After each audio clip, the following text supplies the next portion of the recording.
Welcome to Bleav in Jaguars. I'm your host, Bucky Brooks, and we have a special day today. We're joined by a gold jacket guy, a Hall of Famer, Joe Thomas, who is going to be on the call as an analyst for NFL Network. The game is the Patriots at Jaguars. It is on NFL Network at 9:30 Eastern Time. Coverage starts at 7 a.m. with NFL Game Day kickoff. Before we talk about the game, I got to say, Joe, what is going on? It's been a minute since I've seen you. Yeah, man, I'm doing great. I actually just moved back to the States. I was in Germany for the last 9 months coaching professional football, the offensive line, the big hog mollies for the Munich Ravens. How about now? How about that? Like, how was the experience 9 months overseas? And look, you're a Brown. You're coaching the enemy, the Ravens. And like, did you feel some kind of way when you were overseas having to coach the Ravens? Yeah, man, all the Browns fans that I met overseas, which there's quite a few Browns fans. Obviously, everybody knows the NFL is really big over in Europe, but they all had a hard time understanding how I could coach for the hated Ravens when I was over there in Germany. But the experience was amazing. Brought all four of my kids over. They went to school with me, and I kind of got to live out my dream a little bit of coaching and being able to travel through Europe with my family, both doing it at the same time. Okay, well, now that you've had a little bit of the coaching bug, like, do you feel like coaching is in your future? Could you do it? It's very addicting, my man. Like, there is nothing like being on the sideline and watching the guys that you spend 40 hours a week with, training them, getting them ready to play, prepping them, and then watching them on test day. It's Cool. amazing. There's a lack of control that I think raises your emotion, and anybody that's watched their kids, they understand what that's like. And it was really like having five kids out there playing on the offensive line for the Munich Ravens. Every game, you're living and dying with them. And so the bug is definitely inside of me. I just don't know if I have time to give up everything in my life right now to go die hard college or the NFL, but I'll definitely be coaching my son and trying to do as much high school and youth coaching as I can in Wisconsin. Okay, so what I would tell you is, like, as a high school coach, like, to me, coaching high school ball is the closest thing to me playing, because I feel like every Friday night I get to live out the dreams with the kids or whatever. And so, look, if you have an opportunity to do youth ball, high school ball with your kids, I think it only strengthens the bond between you and the kids while also paying the game forward. Absolutely. And I think it's cool. In high school, they're doing it for the love of the game, right? And that was the same thing in Europe in the ELF because these guys weren't getting paid much money. Right. And everything you told them, they just ate it up. They were like little sponges because they hadn't had that level of coaching and they just love everything about the game of football. They wanted to learn everything. So there was never one time where I had to tell them, like, hey, try harder or pay attention. So it was so cool just being in that role and seeing guys that looked up to me as a player, but also just were dying for more information about their position. Okay, so now this is a podcast dedicated to the Jacksonville Jaguars. You're going to be on the game, the Patriots and the Jaguars, on Sunday. And I want to kind of tap into your experience because everyone knows you're a Hall of Famer. Everyone knows you're a 10-time Pro Bowler. But you are a guy that played for a team that really struggled winning games. Only had one winning season during your tenure. Didn't go to the playoffs. So you've seen losing and you've seen the culture of a locker room a bunch of different ways. Right now, the Jaguars are stuck. You're sitting at 1-5. The franchise has kind of been downtrodden for a while when you think about the number of losing seasons. They've had back-to-back winning seasons, but Joe, there's something that is a little off. As a locker room leader, when you feel the losing and you go through it, how can you begin to change that here we go again mentality in the locker room?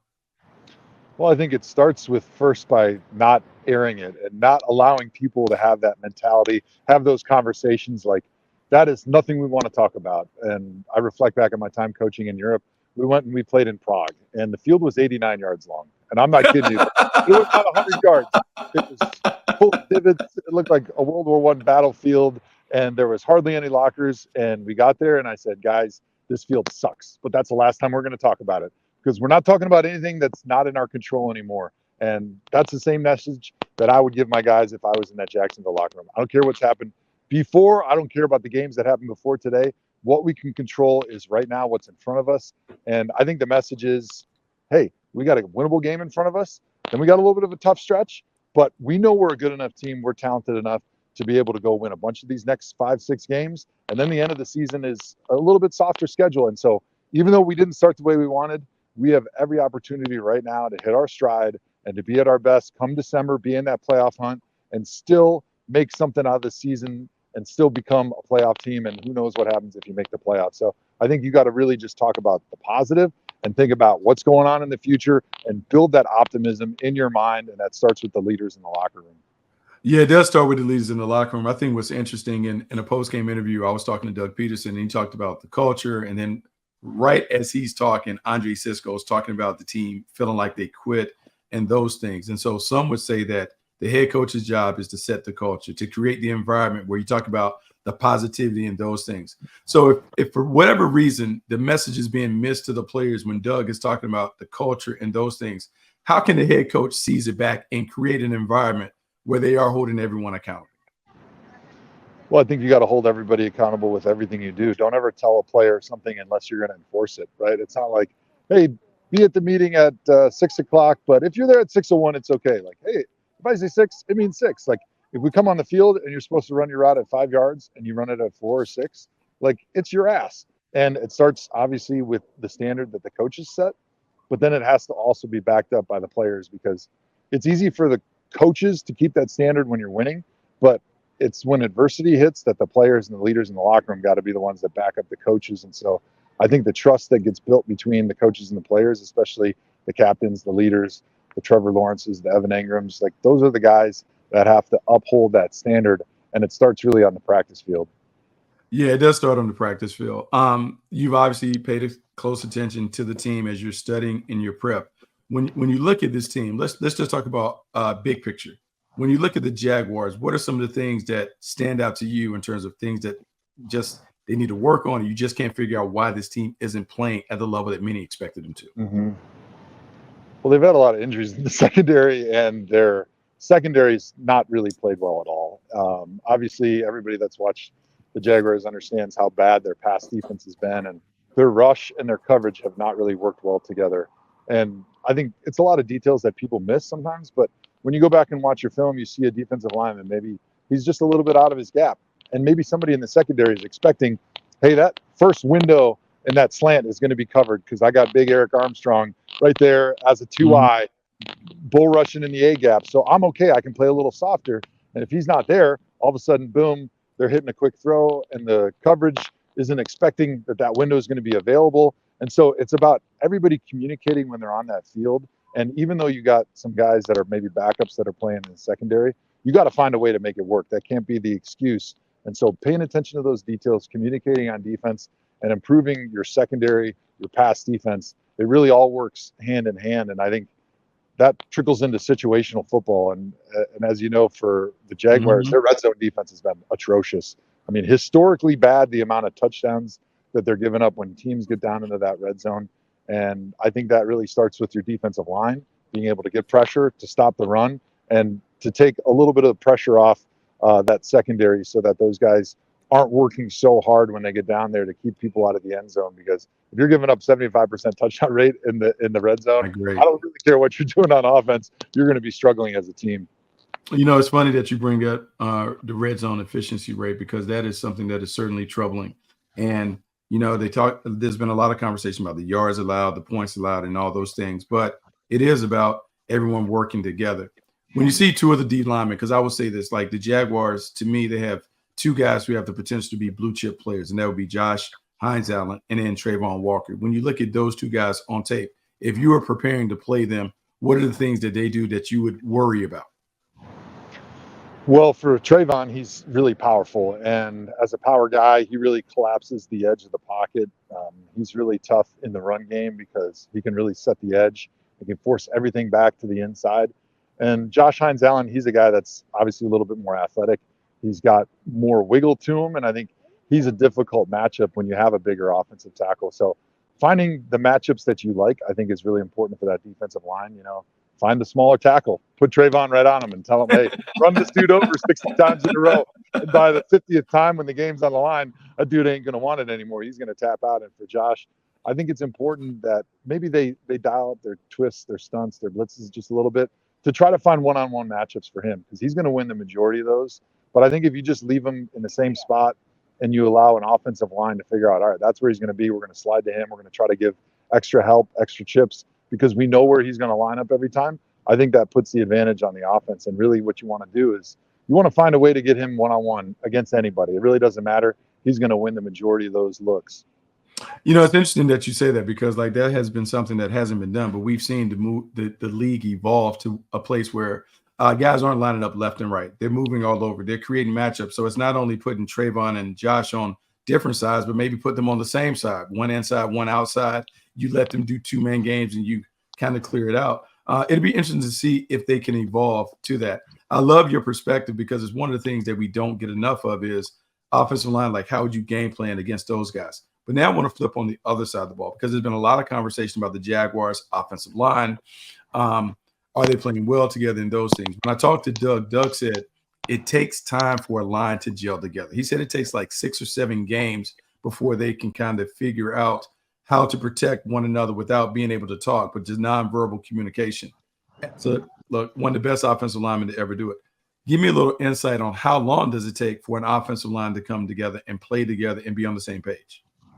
I would say probably general rule of thumb is about a third of the season, right? Because you've got to have plenty of times where you're going on the road, you're playing in those hostile environments. You're forced to make those nonverbal communication, those hand signals. Just looking at guys, I was really blessed in Cleveland. We didn't have a lot of good teams, but we had a lot of good offensive lines. Me, Joel Bitonio, Alex Mack, John Greco, Mitchell Schwartz, like all those guys were Pro Bowl level or above. And we played together for a long time. And so by the time we were in our second, third year playing together, if I looked at Alex and we looked at somebody on the defense, we knew what we were thinking because we were thinking the same thing. We didn't even have to say it. And so I think being in those moments where you're forced into those nonverbal situations that you got to make hand signals or you got to just look at each other, it grows a lot of confidence between each other. But then all of a sudden, when you go to practice the next week and you're saying, hey, when this happened the week before and we couldn't hear, this is how we handled it, so that you see these situations coming up over and over again and you know how to handle it because you've been in those situations before. More specifically, when you look at the offensive line, what do you like? What don't you like when you see the Jags on tape? So I heard the same things that I'm sure all the Jags nation is talking about, like how the offensive line is struggling, and I think when I turned on the film, I was surprised because they actually play some pretty good football. Like their offensive line is pretty good. They run the ball fairly efficiently. I think outside of Anton Harrison, all their guys have played pretty consistently and pretty well. They've got a physical running game. Like they are definitely an old school approach where they're running inside zone, they're downhill running duo, they're running power, and they've got a couple running backs that can run the football. But I think when you lose games and your quarterback isn't making some of these throws that you have to in big situations, big moments, it makes everybody stink a little bit, right? And you don't have those opportunities to win the game down the stretch with your 4-minute offense, with the physicality that you want on the offensive line, so that people start to understand that you are playing good football, right? And so I think for them, they just got to stay the course, continue to finish a little bit more in the run game. Maybe that's one area that they struggled in early on. Like they were making the blocks initially, but then 3, 4, 5 steps into the block, it was like they were letting up and they didn't want to get the pancake where they potentially get the holding call, or they weren't finishing for whatever reason. But you see that starting to get picked up. And I think that's a reflection of the coaching that they're getting, right? Because they're improving from week to week and they're starting to play better as a unit. And one of the things that was fun watching the film was Tank Bigsby. That dude, watching him as a running back is a lot of fun. He's a guy that I would have loved to block for. Yeah, no, his physicality really stands out. Last thing about the offensive line, because you mentioned Anton Harrison, veteran leader. If you saw a young, he's not a rookie, but a second-year player, a young player struggling, what kind of advice would you get him to help him kind of work out of his slumps?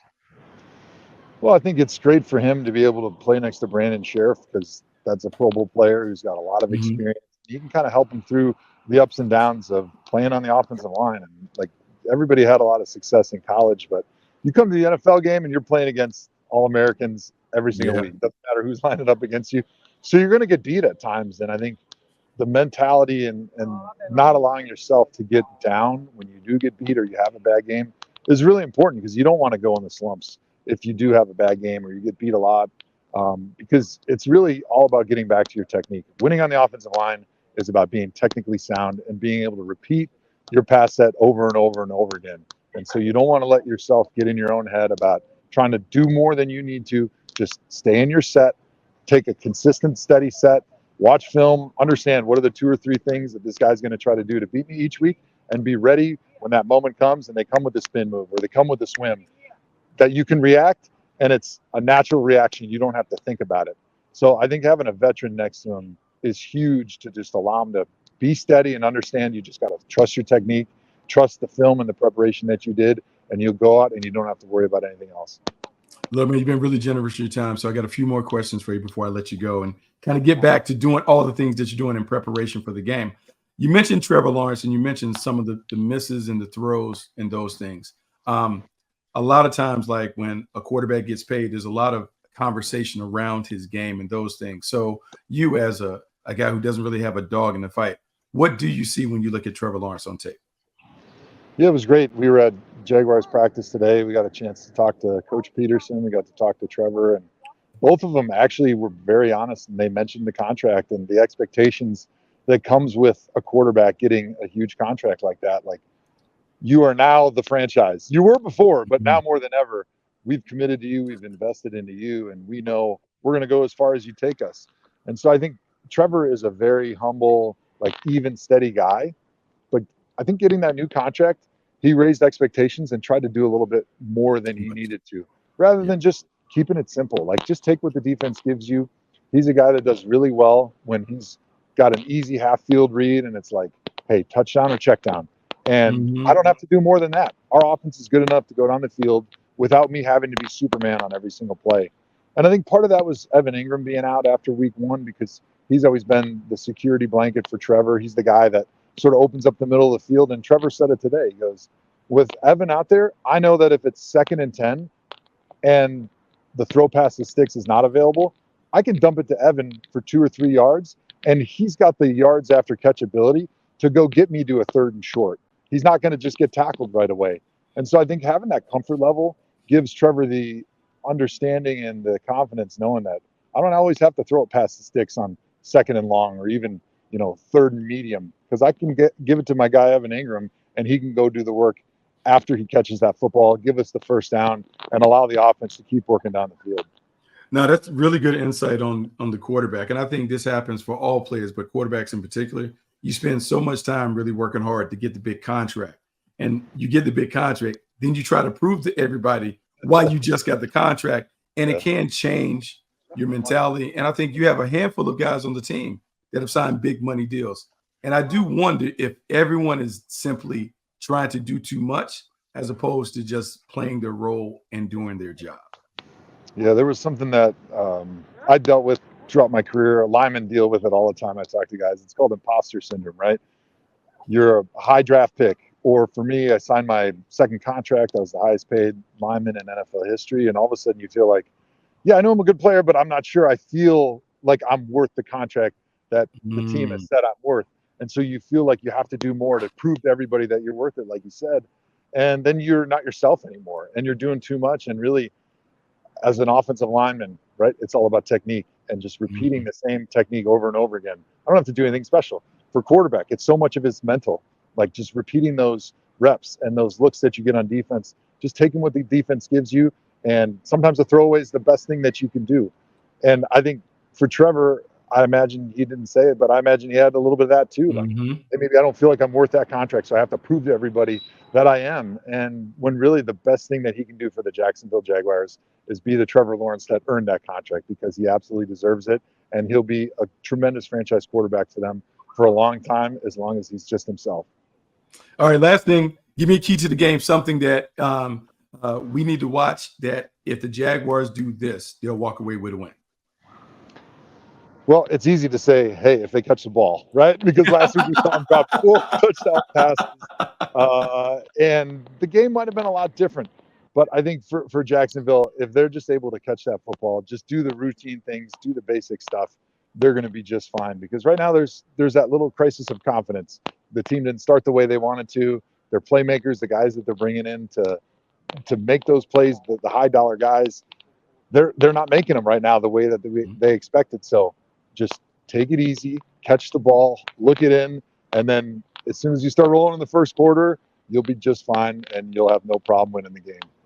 Well, look, man, I appreciate your insight. Joe Thomas, Hall of Famer, who's going to be on the call for NFL Network. The Jaguars and Patriots this Sunday, 9:30 Eastern time on NFL Network.